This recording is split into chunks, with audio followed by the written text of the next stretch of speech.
We're going to go straight on because he got a golden buzzer from Simon Cowell in his audition and then another one from Amanda Holden during Saturday night's semi-finals, which means that singer Matty J is heading to the Britain's Got Talent final. He walked onto the stage of Britain's Got Talent in a borrowed suit, carrying 10 years of being told no. Then he opened his mouth, sang one Prince song, and turned a Saturday night audition into the loudest moment of the season. But the story behind that golden buzzer is darker, stranger, and far more interesting than the 4 minutes you saw on television. This is what really happened to Matty Juniosa. The night the confetti fell. On the 28th of March, 2026, a 27-year-old Filipino singer stepped onto the stage of Britain's Got Talent and changed his entire life in under 5 minutes. The audience did not know his name when he walked out. Simon Cowell did not know his name. Amanda Holden, Alicia Dixon, and Bruno Tonioli were sitting behind their desks, expecting another nervous hopeful with a karaoke dream and a story about their grandmother. What they got instead was a man who had already lost on national television once, who had already buried a music career in the Philippines, who had already spent 2 years carrying plates between voice lessons in Glasgow, and who had quietly chosen the one song in the world that he believed would make Simon Cowell feel something. Before he even sang a note, Matty told the judges the truth. He told them he had spent years thinking he was the kind of person who would always be the loser of every singing competition he ever entered. He said it plainly, the way a man says a thing when he has already made peace with it. The judges smiled politely. They had heard this kind of opening speech 1,000 times. Then the music started, and the room went quiet. And by the second verse of Purple Rain, people in the front rows had started to stand up without realizing they were doing it. By the time he reached the final stretch of the song, where Prince used to lift the entire arena into the rafters with one sustained note, the whole theater was already on its feet. Simon Cowell did not wait for the song to end. He slammed his hand down on the golden buzzer while Matty was still holding the last note, and gold confetti rained down across the stage like a small celebration the entire country had been waiting to throw. Matty stood there frozen, both hands on his head, looking as if he had forgotten how to breathe. He was the first golden buzzer of the entire season, and almost nobody watching at home knew that the song they had just heard him sing was a song he had been preparing to perform for almost a decade. The Boy Who Kept Moving. Long before the confetti fell in London, Matty Juniosa was a boy who never stayed in one place for very long. He was born and raised in Quezon City in the Philippines, but his family moved often during his childhood, passing through Mandaluyong, Zamboanga, Tawi-Tawi, Cavite, and Taguig before he ever reached high school. That last move alone is the kind of detail most stories about him will skip right over. But it matters more than people realize. Tawi-Tawi sits at the very southern edge of the Philippines, far from the bright lights of Manila, in a region most Filipino performers never set foot in. For a Catholic boy who would one day study musical theater in Scotland, growing up partly in that corner of the country meant his sense of home was already stretched across many different worlds before he was even old enough to write his own songs. Through every move and every new school, the one thing that traveled with him was his voice. He had been singing for anyone who would listen since he was about 5 years old. By the time he reached secondary school at St. Paul College of Makati, music had stopped being a hobby and started becoming an identity. He joined the school choir, known as Musica Paulinos, and began entering vocal contests across the city. According to people who knew him during those years, he was the kind of student who could not stop performing even between competitions, putting on small impromptu shows for his classmates in the hallways just to keep the muscle warm. After he graduated from high school, he enrolled at De La Salle University, where he sang with the school's premier vocal performance group and learned for the first time what it felt like to stand on a serious stage in front of a serious audience. He graduated from university in 2018, standing at a crossroads like so many others, safe path, or uncertain dream. That was the moment he chose differently. He decided to chase music with everything he had, fully, relentlessly. Within a year, that decision carried him to the audition stage of the very first season of Idol Philippines. Standing there, facing the judges, heart racing, he wasn't just performing, he was proving something. A dream he had carried since he was 5 years old was no longer just a childhood wish. It was real, fragile, and finally within reach. Every note, every second on that stage carried years of doubt, hope, and quiet belief. This wasn't just an audition. It was the beginning of everything he had been waiting for. At that time, he had no idea that the same dream was about to publicly humiliate him in front of an entire country. The first to fall. The first season of Idol Philippines aired in 2019 on a major Philippine network, and the panel of judges included some of the biggest names in the country's music industry, including the legendary Regine Velasquez and the chart-topping balladeer Moira de la Torre. Thousands of singers turned up to audition across the country, and only 69 of them received a golden ticket to advance past the audition rounds. Matty was one of those 69. At 20 years old, fresh out of university, freshly slimmed down from a difficult few years, he was still trying to forget. He walked into that competition believing this was finally going to be his moment. He made it all the way to the top 12 live shows. For the first live round, every finalist had to perform a song by the legendary Filipino composer Ryan Cayabyab, who personally mentored each of the contestants ahead of the broadcast. The scoring system on that show was split evenly between the judges and the public, which meant your popularity at home mattered just as much as how well you sang.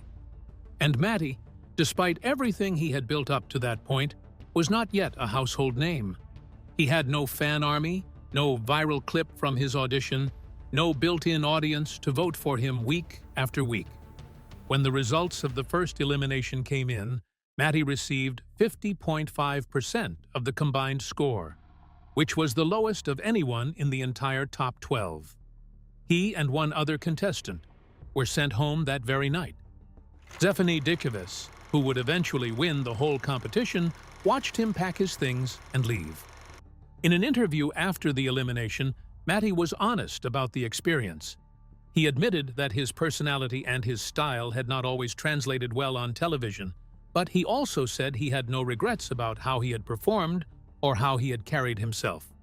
What he did not say out loud, but what was clearly written across his face in every clip from that night, was that he genuinely believed his shot at a music career had just ended.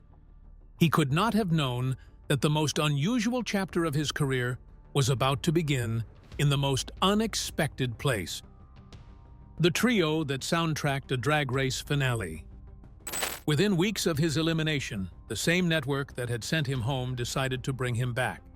The producers paired him with two other finalists from the same season, including the runner-up Lucas Garcia and another top 20 contestant named Enzo, and the three of them formed an all-male vocal trio called Idols. For a young performer who had just been voted off live national television, this was a second chance most people in his position never get. The group started appearing on Filipino variety shows, performing covers, building a small but loyal fan base, and slowly turning into something that looked almost like a real career. In 2020, all three members released solo singles at the same time under the same major Filipino music label. Matty's track was called Sayo Na Talaga, and it told the story of someone who had been quietly in love with another person for a very long time. It was his first real moment as a recording artist with his own name on the cover, and for a singer who had spent the previous year being told he was the worst of the top 12, the feeling of releasing something that was entirely his own was something he has described as life-changing.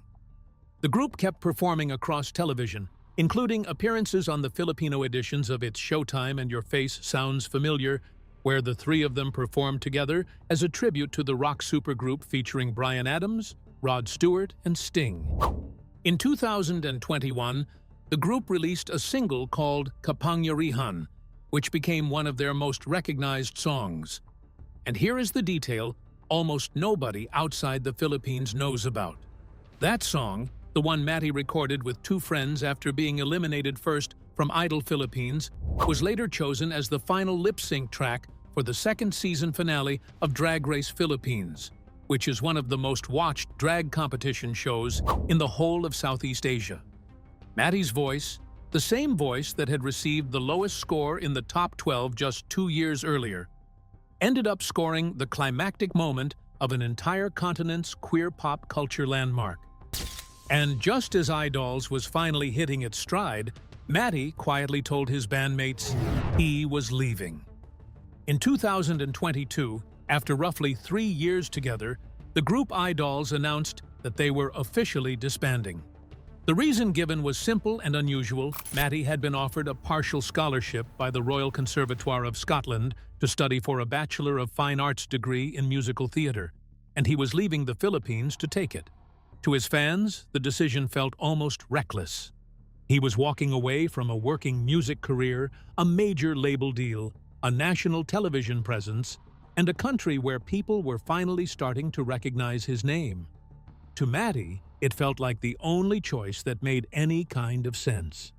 He has said in interviews that he had spent years feeling like he was always going to be the loser of every singing competition he ever entered. And the only way to silence that voice in his head was to start completely from scratch, in a country where nobody knew his name, in a program that would force him to become something more than just a singer. He landed in Glasgow with a half-funded scholarship and a list of expenses he could not yet afford.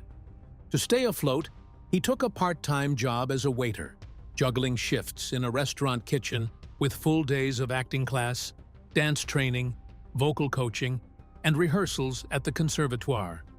In one of his more honest interviews from that period, he described his first year in Scotland as the hardest and most fulfilling year he had ever lived through, in the same breath. The cold was new. The accent was new. The food was new. The loneliness of being the only Filipino in most of his classes was new. And underneath all of it, the constant pressure of knowing that if he failed out of the program, he would have nothing to go back to. He kept going. He took on every theater role the school would let him audition for. By the time he graduated in 2024, he had performed at the Edinburgh Festival Fringe, taken on roles in major musicals including Kinky Boots and The Hunchback of Notre Dame, and built a real body of stage work that most graduates of his program spend years trying to assemble. And then, with his diploma in his hand and his student visa quietly running down, he went right back to waiting tables. Because that is what most musical theater graduates actually do. The audition. He planned for 2 years. Somewhere between his graduation in 2024 and the audition tape he eventually submitted to Britain's Got Talent, Matty Juniosa stopped thinking like a contestant and started thinking like a strategist. He has said in his own words that when he decided to audition for the show, he did not go in blindly. He sat down and studied Simon Cowell. He watched hours of footage of Simon judging on other competition formats, including American Idol, trying to understand what kind of vocal performance actually moved him. He paid attention to which songs Simon had publicly named as favorites over the years, and then he made a deliberate choice. He picked Purple Rain by Prince, specifically because he had learned that it was one of Simon Cowell's favorite songs of all time. This was not a random pick. This was a singer who had been eliminated first on national television in his home country, who had spent 4 years rebuilding himself in a city where it rained 200 days a year, who had carried plates for 2 years after graduating from a top conservatoire, and who had decided that if he was going to get one more chance at a televised stage, he was going to weaponize every single thing he had learned about the man holding the buzzer. When the audition aired on the 28th of March, 2026, Matty did exactly what he had planned to do. He held back through the first half of the song, keeping his voice quiet and almost broken, the way Prince used to in the original studio recording. Then, in the final stretch, he opened up. The audience rose mid-performance. By the time the last note landed, all 4 judges were on their feet. And Simon Cowell, who had walked into that audition with no idea that the song was being performed specifically for him, hit the golden buzzer and sent the first act of the entire season straight through to the live semifinals. What Matty did next, however, would surprise even the people who had been rooting for him from the very beginning. Within hours of the audition airing, the clip began traveling in places nobody at Britain's Got Talent had planned for. Filipino news sites picked up the story almost immediately. Filipino fans who had voted him off Idol Philippines 6 years earlier were now reposting his audition with apologies attached. Old fans of idols began sharing side-by-side videos of him singing with Lucas and Enzo back in 2021, next to the moment Simon Cowell hit the golden buzzer in 2026. The Drag Race Philippines audience, who had grown up to the sound of Kapangyarihan playing in a finale lip-sync, started piecing together that the man on the British stage was the same voice that had soundtracked one of their favorite cultural moments.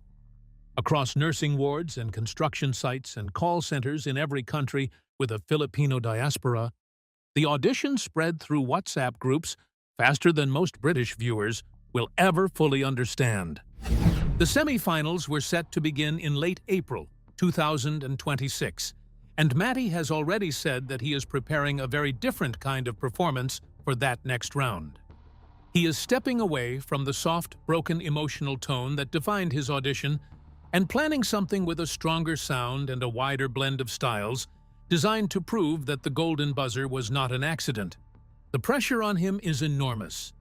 First golden buzzer acts almost always carry the highest expectations of any contestant in a season, and the British audience is famously quick to turn on performers who peak in their first appearance. But the deeper truth of Matty's story is this: none of it is new to him. He has already lived through the kind of setbacks that end most careers before they even begin. First eliminated on national television, a record deal that slipped away. Walking away from a country, a label, and a trio that once felt like everything. Starting over didn't scare him anymore. It became his pattern. The boy from Quezon City just kept moving. At his lowest, he carried 240 pounds, both physically and emotionally. He ranked last among the top 12 on Idol Philippines. After graduating from one of the best conservatories in the world, he spent 2 years carrying plates, far from the life he had imagined. But he never stopped rebuilding. His body, his voice, his confidence, his identity. Again and again, and now, for the first time, he's standing still, long enough for the world to finally catch up. So now, there's only one question left. How far is he willing to go? So, what do you think happens next for Matty Juniosa once those live semifinals begin? Drop your prediction in the comments below and let us know if you believe he has what it takes to win the entire season.